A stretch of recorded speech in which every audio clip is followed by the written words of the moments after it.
want to take the relationship in between the weight and height, तो जो हमारी जो थियरी है वो रियली में प्रैक्टिस में यदि हम जाएंगे तो वो सीधे सीधे है कि जिसका हाइट अधिक होगा उसका वेट क्या होना चाहिए, अधिक होना इट चाहिए। Should be greater. ठीक है, ठीक है। अब मान लीजिए हमारे रिजल्ट एज इट इज आ रहे हैं, दैट्स गुड। तब हम जस्टिफिकेशन देंगे कि जो हमारे सैंपल थे उसके अकॉर्डिंग हमारा दिस इज द रिजल्ट। ठीक, हो सकता है मे बी कि ऐसा ना भी हो, Rahul, Anurag, yes yes sir. Sir. मे भी ऐसा ना हो। जब ऐसा नहीं होगा then we will go for the reason. Then हम क्या करेंगे, वो रिजल्ट हमको बता दिया कि this is the correlation in between height and weight, तो उसके अकॉर्डिंग हम देख रहे हैं कि ऐसा नहीं है कि हाइट अधिक है तो वेट अधिक है, ऐसा नहीं हो रहा। तो क्यों नहीं हो रहा है, it is the part of the policy justification. तब हम लिटरेचर में या जो सैंपल को हम लिए हैं उसको फिर से रीचेक करेंगे कि कहीं हो सकता है कि हमारे सैंपल में गड़बड़ी है, सैंपल सही है।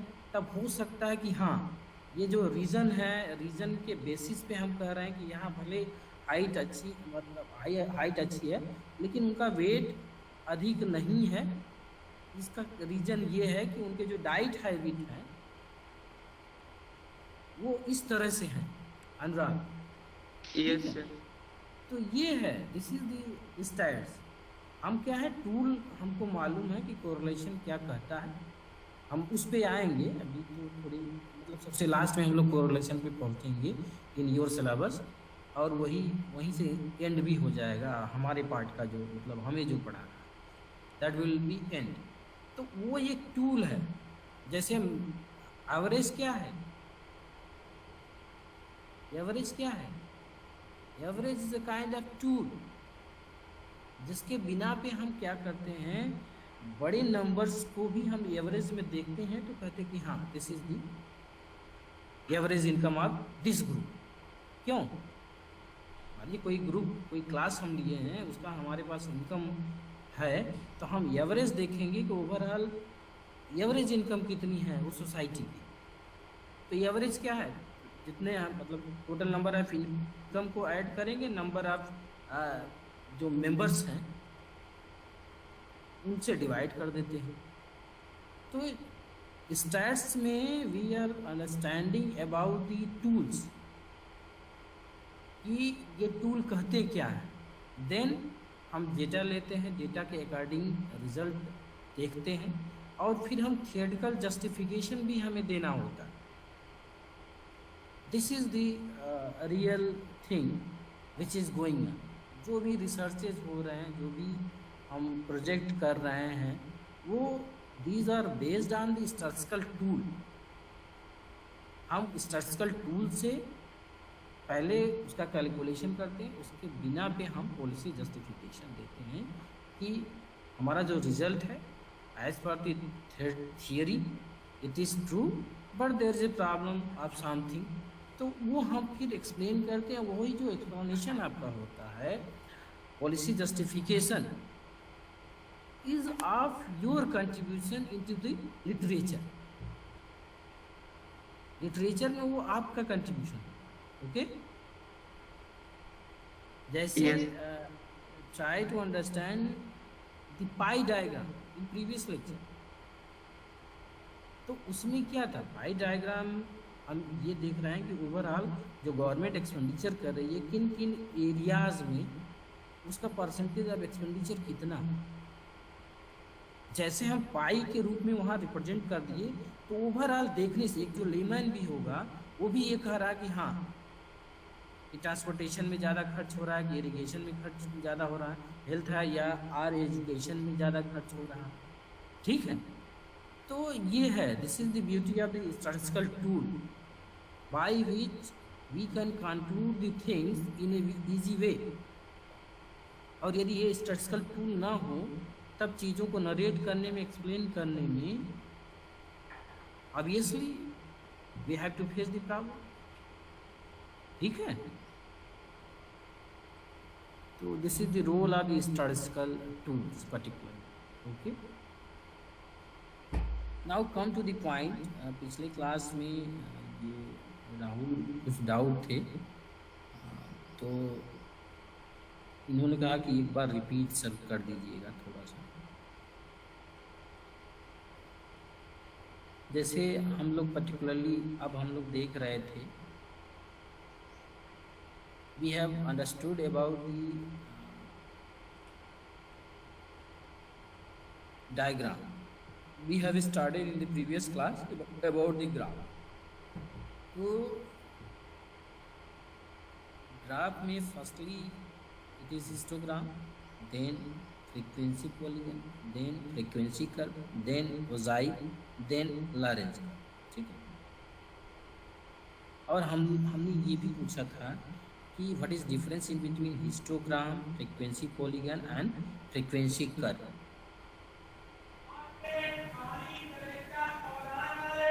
So if you have been asked in any interview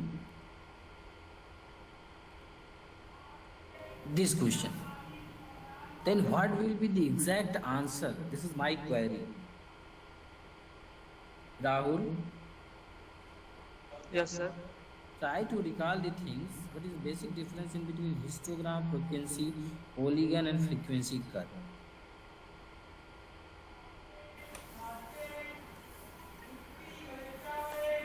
एक तो डिफरेंस था कि उसमें दो चीज टेबल्स पे हम लोग कंपेयर करते थे हिस्टोग्राम में, लेकिन एक और था इसमें फ्रीक्वेंसी पॉलीगन में सर की जो हाईएस्ट मैक्सिमम पॉइंट होता था हमारा, उस पे वो हम लोग पॉइंट करके उसका एक ग्राफ बना देते थे। You are going through the concept of the diagram only. What is the nature of the histogram, frequency polygon and frequency curve? Actually, there is no as such difference in between histogram, frequency polygon and frequency curve. What the histogram has been telling, the same thing has been already explained by the frequency polygon, and same thing has been explained by the frequency curve. But the nature of explanation is something different, बस यही है। तीनों same काम कर रहे हैं, तीनों का जो ऑब्जेक्टिव है, जैसे हम let us try to understand the histogram at first, then frequency polygon, then frequency curve. Okay, ये हिस्टोग्राम क्या है ये तो हम लोग पहुंच चुके थे, ठीक है। हाँ, गो अहेड। हाँ, आज सर यहाँ पर एक जगह मतलब मिला था हमको कि जो फ्रीक्वेंसी पॉलीगन होता है वो फ्री एंड स्मूथ होता है और फ्रीक्वेंसी कर्व लाइन सेगमेंट के द्वारा एडिट रहता है, तो नॉर्मली से ज़्यादा कुछ नहीं मिला। जो हिस्टोग्राम जो स्टोरी कहेंगे वही स्टोरी आप देखेंगे। जो हम ओवरऑल स्टोरी की बात करें, नरेशन की बात करें, एक्सप्लेनेशन की बात करें, रिप्रेजेंटेशन इज समथिंग डिफरेंट। वही तो हम भी कह रहे हैं, उनको रिप्रेजेंट करने के तरीके अलग हैं, but what the histogram has been telling. अब जैसे मान लीजिए, let us try to understand this is one, ठीक है। This is the daily wages zero, ये है नंबर ऑफ वर्कर कितने लाइक कर रहे हैं, ये है हम लोग, इसको हम लोगों ने देखा, ठीक है। ये हिस्टोग्राम हमारा है, नंबर ऑफ वर्कर हम हमारे जो हैं वाई एक्सिस पे हैं, डेली वेजेस एक्स एक्सिस पे, ठीक। तो इसमें यदि हम देखें कि from the data and the histogram, it is obvious that the range is obviously clear.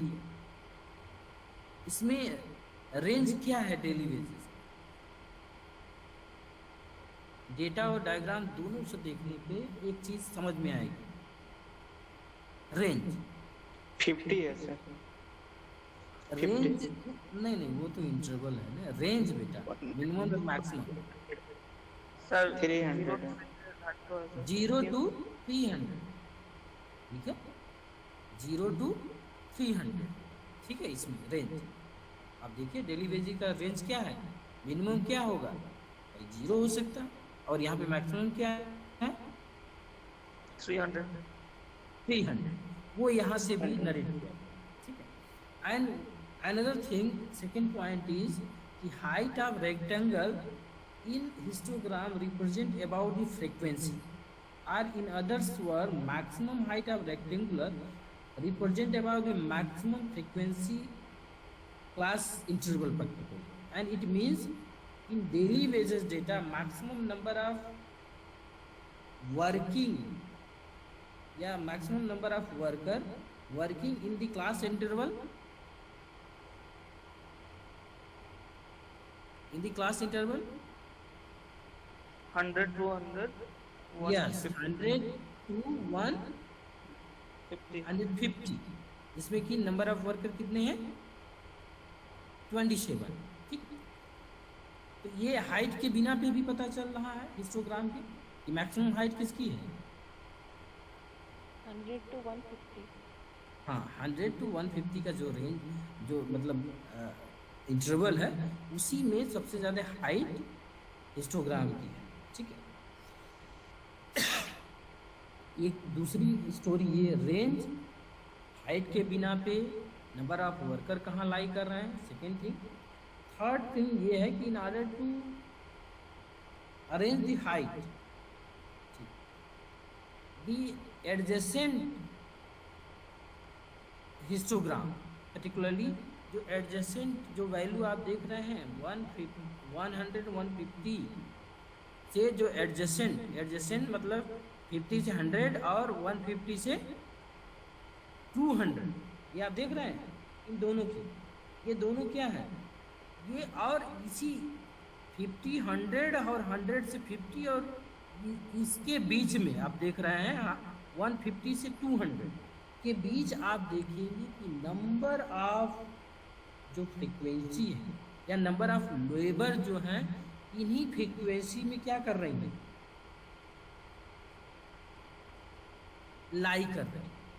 Yes भाई यदि मैक्सिमम, यदि 100 150 में मैक्सिमम है, और देख लीजिए 50 से 100 में 16 है, और 150 से 200 के बीच कितनी है 19 है, 19 तो मैक्सिमम, हाँ maximum concentration of number of worker lies in between the adjacent of the histogram, second. और इसी के बिना पे जब चूँकि एडजेसेंट के ही बिना पे और मैक्सिमम हाइट के बिना पे हम क्या करेंगे, एस्टिमेट एवरेज हम निकाल सकते हैं। आप देखिए 50 है और ये क्या है 200, तो इन दोनों का एवरेज लेंगे डिवाइडेड बाय 2, तो कितना होगा,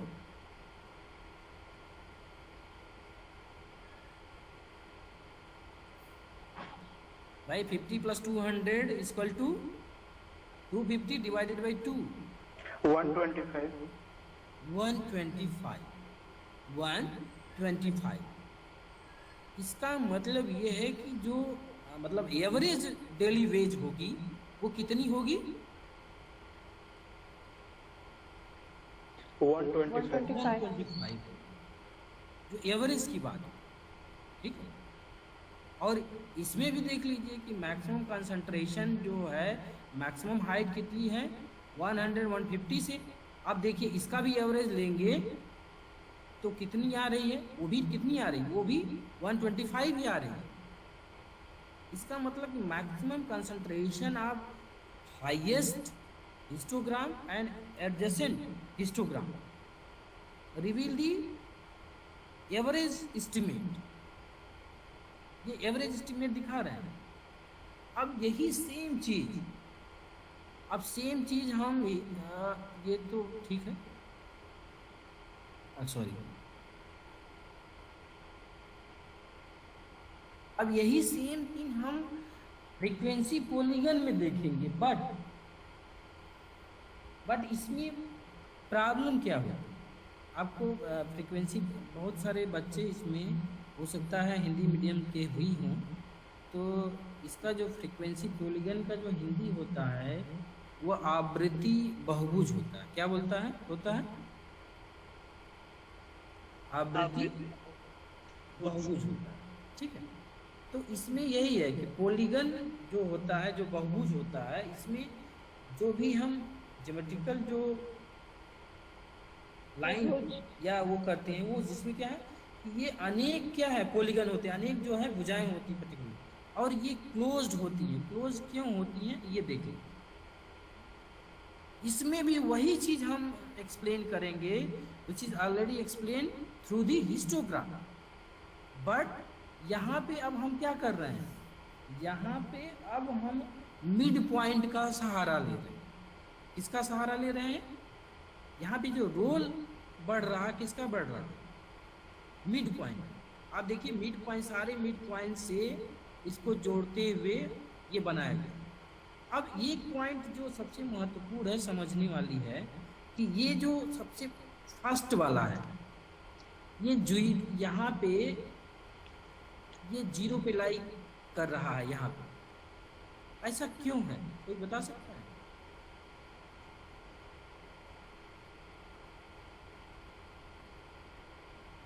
है? एक तो भाई देखिए 30 से, एक तो देख रहे हैं ये हिस्टोग्राम 30 से 35 बना है, याद है? ये 35 से 40, 40 से 45, 45 से 50, 50 से 55, 55 से 60, 60 से 65। तो इसके बिना पे तो इसका एवरेज यहाँ होगा, यहाँ होगा, यहाँ होगा, यहाँ होगा, तो ये क्या होगा? ये फिर क्लोज नहीं होगा। और इसको जब हमको क्लोज्ड पॉलीगन देखना है तो क्लोज पॉलीगन के लिए हमारा एक पहले वाला हमको क्लास इंटरवल लेना होगा। और पहले वाला क्लास इंटरवल क्या होगा? 0 से 30। नहीं भाई 5 का इंटरवल है ना, 25 to 30। हाँ एग्जैक्टली 25 to 30, और 25 to 30 का एवरेज ले लीजिए।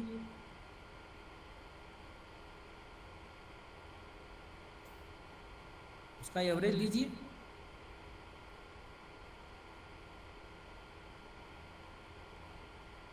ट्वेंटी 30 का एवरेज कितना होगा भाई? 27.5। 27.5। 27.5। लेकिन जब हम इसके पहले के इंटरवल में जा रहे हैं तो वहाँ पे जो नंबर ऑफ स्टूडेंट है वो 0 है, इसीलिए ये देख रहे हैं, ये 27 यहाँ, ये जो है ये 30 से पहले है ना, ये 27.5 हुआ, क्योंकि इसके पहले नंबर ऑफ स्टूडेंट क्या है? 0 है। जो हम हाइपोथेटिकल जो रेंज ले रहे हैं, क्योंकि 30 से 35 के बीच में 4 है, लेकिन जब हम ले रहे हैं 25 से 30 तो नंबर ऑफ स्टूडेंट हम क्या ले रहे हैं?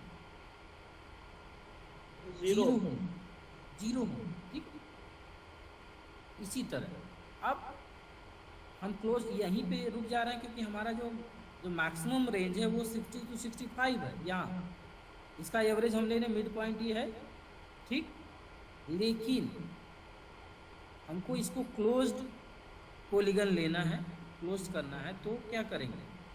हमारा जो नेक्स्ट स्टेप होगा, एक लेंगे 65 to 70। क्या लेंगे? 65 to 70। इसीलिए उसका 65 to 70 का एवरेज यहाँ आया है। और ये भी क्योंकि इस पूरे रेंज में ये जो मतलब इंटरवल है वो आउटसाइडर है, इसलिए इसकी वैल्यू यहाँ पे 0 हो जाएगी। But the same thing has been explain. ये जो हम पॉलीगन बनाए हैं, पॉलीगन से same thing has been narrated. और कुछ नहीं, बस क्या है हमारा जो मेथड है, हमने क्या है एक नए कॉन्सेप्ट को बस लेके आया है। वो concept same thing, same story reveal कर रहा as explain by the history. भाई आप देख लीजिए व्हाट इज सबसे मैक्सिमम, आप देख लीजिए मैक्सिमम नंबर ऑफ स्टूडेंट किस रेंज में लाई कर रहे हैं? 45 to 50, 80। सबसे अधिक हाइट इसी है, और सबसे अधिक हाइट के ही मिड पॉइंट जो है फ्रीक्वेंसी पॉलीगन में सबसे हाइयर है कि नहीं है? Yes sir. तो same thing has been explained as the histogram has been explained, but the narration is different. Narration is different in the sense कि now we have explaining the things through the frequency pool. और same thing है frequency curve. Frequency curve में भी हम क्या कर रहे हैं यहाँ पे, अब हम मिड पॉइंट के बेसिस पे ना चल के हम उसको कर्व बना दे रहे हैं. This is but the same thing has been explain. इस डेटा से भी हम वही चीज एक्सप्लेन करेंगे जो 3, 4, 5 पॉइंट जो हम हिस्टोग्राम से एक्सप्लेन करेंगे. दिस इज दी मतलब story about the histogram as well and frequency curve. आप लिटरेचर में भी कोई बुक भी आप देखेंगे तो same result you have been find. ठीक है. अब मेन जो इशू आया था ओजाइव को समझने में कि ये रियली में इसी को समझने में दिक्कत हुई थी. तो ये मुझे जो ओजाइव, हाँ, इसी को लेके थोड़ा सा दिक्कत हुई थी. तो इसमें यही है, try to now focus on ogive only and how to frame, how to construct ogive. इसको हम लोग थोड़ा सा केयरफुली देखेंगे और वो चीज़ों को समझ जाएंगे, देन हम लोग समझ जाएंगे. No problem. तो ओजाइव है क्या? ये for a set of observation we know how to construct a frequency distribution, but in some cases we may require the number of observation less than a given value और more than a given.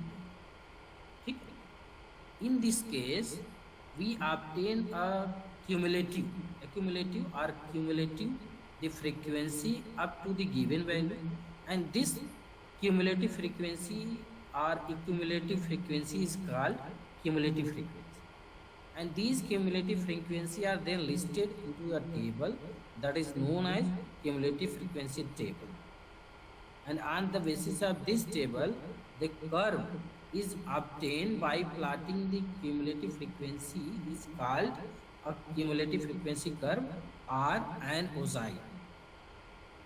यही है. इसमें दो concept को लेके चलना है, less than ogive method and more than ogive method. Less than में हम क्या करते हैं कि we start with the upper limit of the classes and go adding the frequency. When these frequency are plotted we get a rising curve.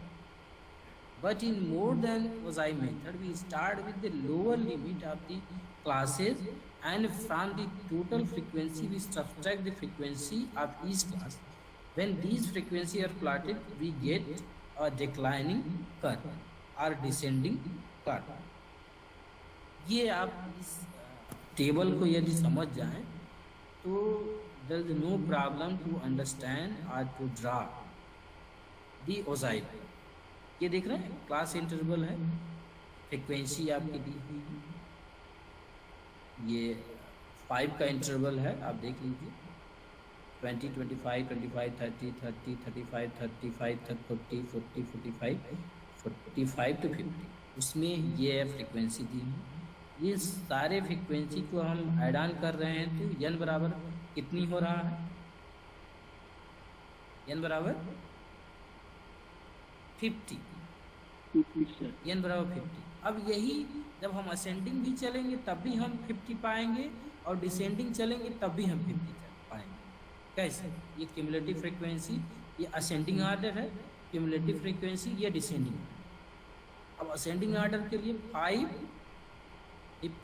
plus 9, 5 plus 9 plus 18, 5 plus 9 plus 18 plus 17, 5 plus 9 plus 18 plus 7 plus 6, and lastly 5 plus 9 plus 18 plus 7 plus 6 plus 5, that is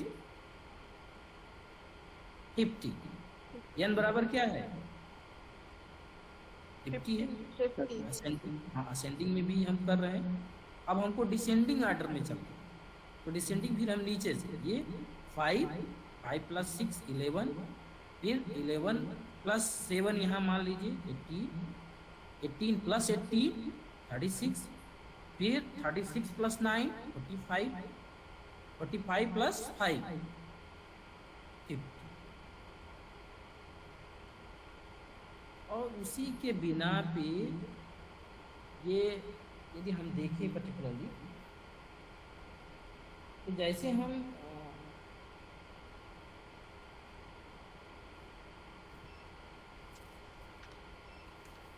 इसके बिना पे आप देख रहे हैं ये diagram इस तरह से आपके बने। ये आप नेचर देखिए इसका 5, तो ये क्या है, असेंडिंग है, देख रहे हैं, ये असेंडिंग आर्डर है और ये डिसेंडिंग आर्डर है। इसी के बेसिस पे ये आप देख रहे हैं ये बन रहे हैं, ठीक है। ये असेंडिंग है और ये डिसेंडिंग है, ये दोनों जहाँ एक दूसरे के कट करते हैं, this is the average, this is the average fee, this is the average fee. तो ये पर्टिकुलरली दिस इज दी, ये जब हम बात करते हैं ओजाइब की, तो ओजाइब में यही है लेस दैन, अरे less than and more than method. जब हम लेस दैन मेथड की बात कर रहे हैं तो देख रहे हैं हम असेंडिंग आर्डर में चल रहे, जब हम मोर दैन आर्डर की बात कर रहे हैं तो हम डिसेंडिंग में चल रहे हैं। उसी के बिना पे ये जो है डायग्राम ये वो किए गए, ठीक है, मतलब बनाए गए। इसी के बिना पे यदि हम लेस दैन क्यूमुलेटिव और मोर दैन क्यूमुलेटिव फ्रीक्वेंसी को देखें, और इसमें यही है कि दोनों जो मतलब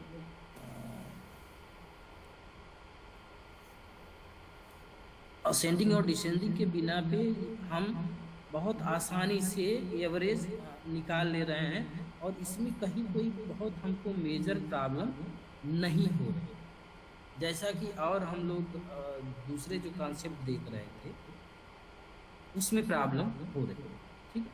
तो जब हम डेटा के नेचर इस तरह से हों जिसमें कि हमको एवरेज निकालना है, इसके बिना पे हम आसानी से क्या कर सकते हैं, with the help of the ओजाइब हम लोग कैलकुलेट कर सकते हैं, निकाल सकते हैं, ठीक है। और ये थोड़ा सा वो जो बेसिक स्टैट्स है बाय एस.पी. गुप्ता, उसमें हमने हालांकि गूगल क्लास में अपलोड किया था, बट चूँकि आप लोगों का वो सीनियरों वाला ग्रुप है तो उसको हमको अलग से अब करना है। हो सकता है आज हम कर दें, तो जितने अभी तक मटेरियल जो भी पढ़ाए गए हैं, जिस बुक से कंसल्ट किए गए हैं, वो सारा हम अपलोड करें, उसको एक बार आप लोग ज़रूर रीड आउट करें। Instead of having this information, this knowledge, एक बार जब खुद रीड आउट करेंगे तो चीज़ों की अंडरस्टैंडिंग बेहतर है, ठीक है। अब जैसे सबसे लास्ट जो कॉन्सेप्ट है that is the Lorentz curve. Lorentz curve अब से ही अब हम देखेंगे कि कैसे हम इनइक्वालिटी मेज़र करते हैं। ये पर्टिकुलरली लॉरेंज कर्व का यूज जो होता है पॉवर्टी एस्टीमेट में होता है कि how far the poor is from the equality line, ठीक है। इसमें इसीलिए हम लोग देखेंगे कि Lorentz curve is a graphical method of studying this person, कितनी दूरी पे एक पर्सन है। यदि मान लीजिए इक्वलिटी लाइन है, मतलब हम पॉवर्टी लाइन खींच दी कि पर डे मान लीजिए 750 रुपीज़ जो एक्सपेंडिचर कर रहा है वो पॉवर्टी लाइन पे है, और 750 से जितना भी जो लोग भी नीचे एक्सपेंडिचर कर रहे हैं वो क्या हों, वो क्या हों, सर एक और देखिए मेरा ये है कि Lorentz curve is nothing but a graphical method of studying this person, how far far a person is from the equality line, ठीक है।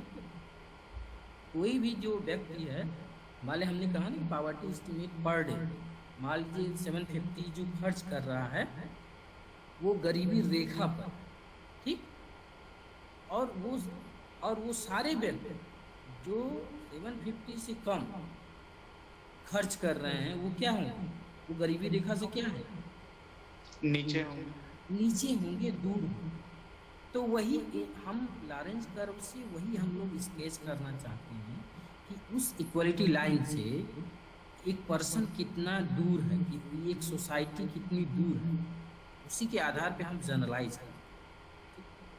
इसीलिए यहाँ पे लिखा है कि it is also use to study the variability in the distribution of the profit wage revenue. मतलब मान लीजिए प्रॉफिट का भी इक्वलिटी लाइन होगा, उससे कोई पर्सन कितना कम प्रॉफिट गेन कर रहा है, कौन कितना प्रॉफिट के इक्वलिटी लाइन के कितना करीब, उसी तरह वेज है, उसी तरह revenue.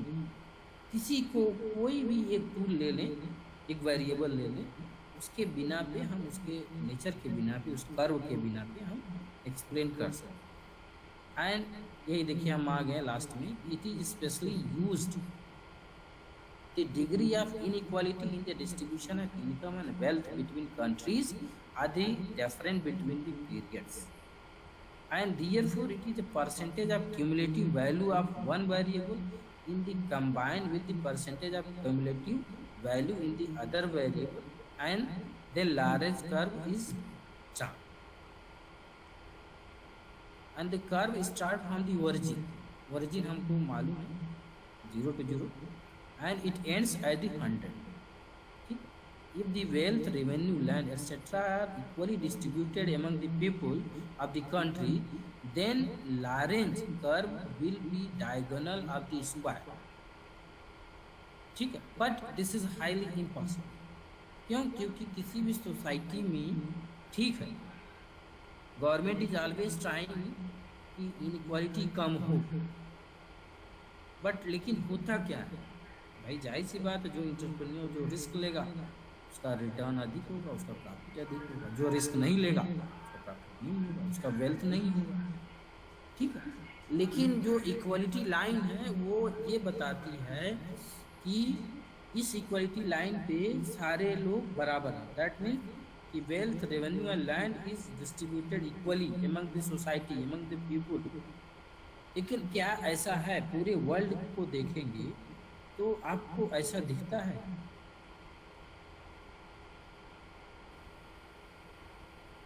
If you look at India world, तब भी आपको नहीं दिखेगा। There is huge inequality. अभी जो इनइक्वालिटी को लेके यदि आप देखेंगे, ऑक्सफैम इंडिया की रिपोर्ट देखेंगे कि स्टिल इन द पैंडेमिक जो कारपोरेट हैं, जो 2%, 1% लोग हैं, उनकी जो इनकम है वो 70% इंक्रीज हुई। और वहीं पे आप देखें कि जो 90% जो पीपल है वो 10% रिसोर्सेज के साथ काम चला रहे हैं। This is the huge inequality in the Indian system. आप देखिएगा, पढ़ लीजिएगा इंडिया ऑक्सफैम रिपोर्ट। अब हम लोग इसको देखें, the derivation of the Lorenz curve from the diagonal shows the wealth, revenue, land etcetera are not equally distributed. अब इसी को हम इस कर्व से समझने का प्रयास करें। ये मान लीजिए ये है particularly in the profit earned है, ठीक है।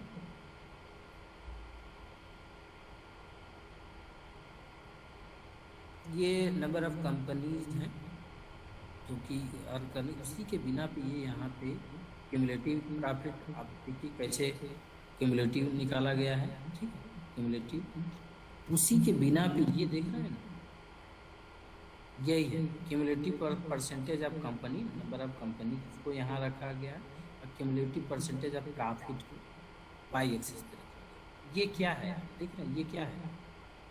This is the boundary line, this is the equality line, this is the equality line.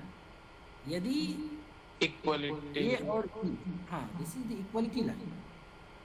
इस इक्वालिटी जैसे ही ड्रा करेंगे, देख रहे हैं, इस इक्वालिटी पे जितना भी ड्रा करेंगे वो देख रहे हैं इक्वल ही आपको दिखेगा, प्रपोर्शन।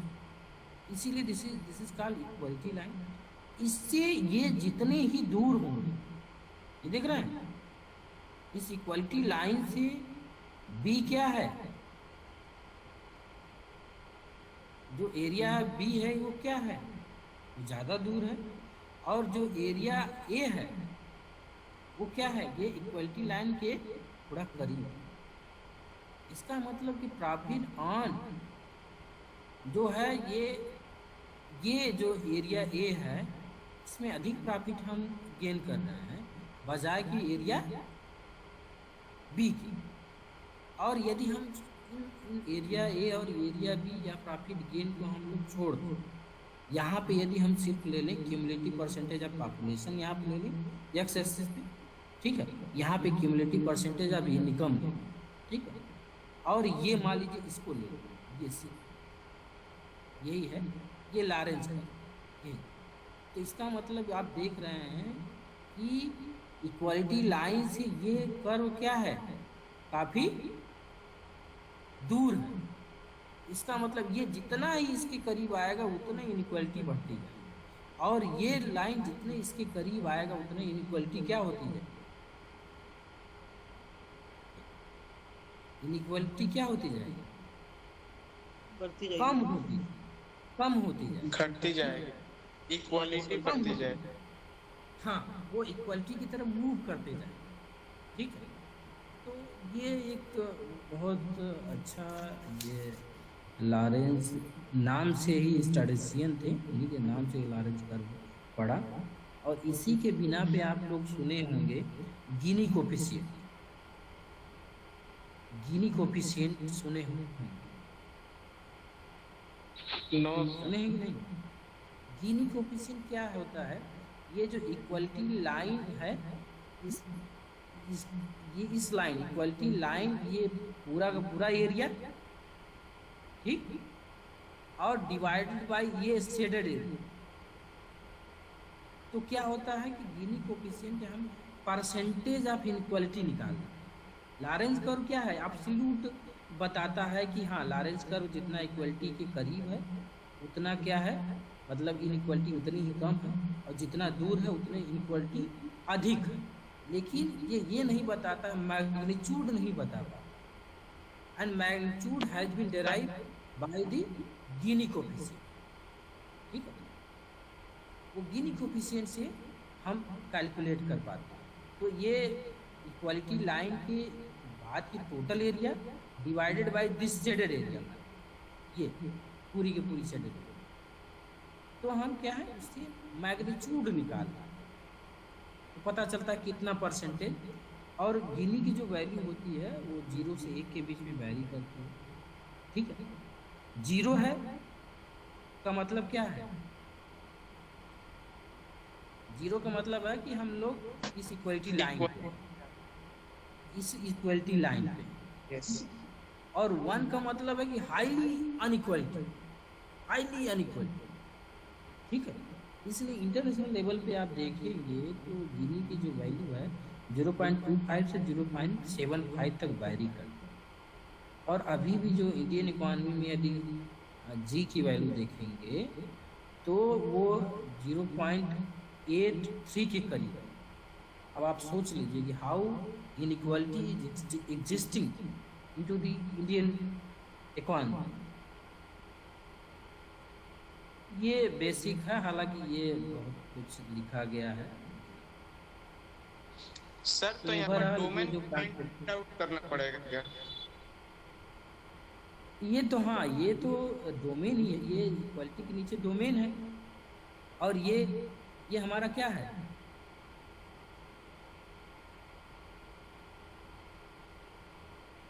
एक बार फिर से रिपीट करिए, क्या पूछ रहे हैं? सर मतलब अभी जो आप फार्मूला बताए थे वो एरिया करके डिवाइड करने का, तो यहाँ पर हम लोग को डोमेन भी फाइंड आउट करना पड़ेगा क्या? हाँ, yes exactly, you are true.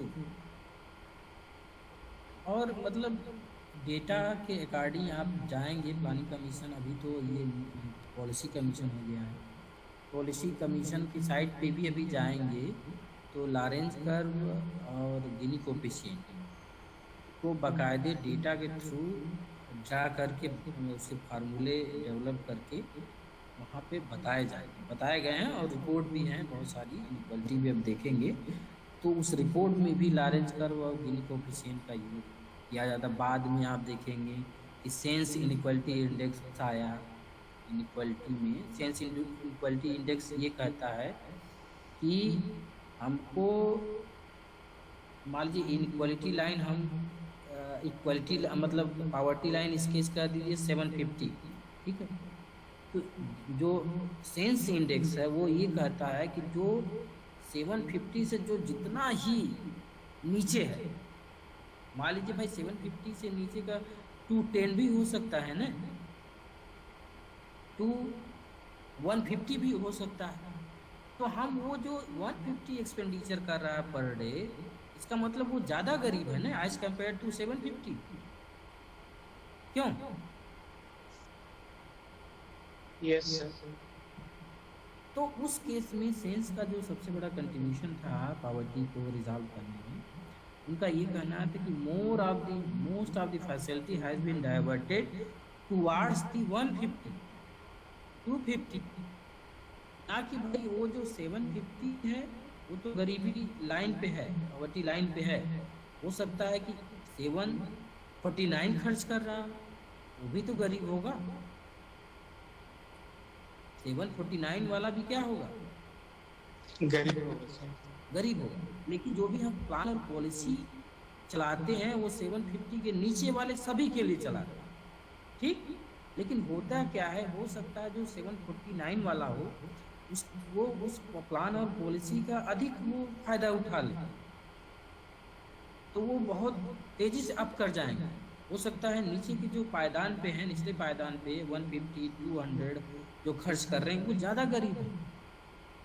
तो हमको जो पॉलिसी हमारी कुछ इस तरह से हो कि मोस्ट ऑफ द फैसिलिटी उन तक पहुँचे, सो दैट कि वो एटलीस्ट गरीबी रेखा के करीब आए, ठीक है। मेन इसी लॉरेंज कर्व के ही बिना पे सारे इनक्वालिटी के इंडेक्स क्या हुए, ड्राफ्ट किए गए। ये क्या है, ये सब डायरेक्शनल चेंज की बात सिर्फ करता है। उसके बाद गिनी कोएफिशिएंट है, मैग्नीट्यूड की बात है, फिर एब्सोल्यूट पावर, मतलब फिर हम लोगों ने वो एक इंडेक्स बनाया, पावर्टी गैप इंडेक्स बनाया, फिर उसमें कुछ प्रॉब्लम हुई, फिर स्क्वायर पावर्टी गैप हम इंडेक्स बना रहे हैं, उसमें प्रॉब्लम है। देन सेंस पावर्टी इंडेक्स 1973 में 1977 में ऐसे कुछ उनकी एक आर्टिकल आई थी, पावर्टी अनएम्प्लॉयमेंट एंड इस तरह करके, बहुत अच्छी आर्टिकल है। उसमें वो पूरा Lorenz curve, then Gini coefficient, सारे के बाद फिर अपना गिनी कोएफिशिएंट मतलब सेंस इंडेक्स, खुद एक इंडेक्स डेवलप किए।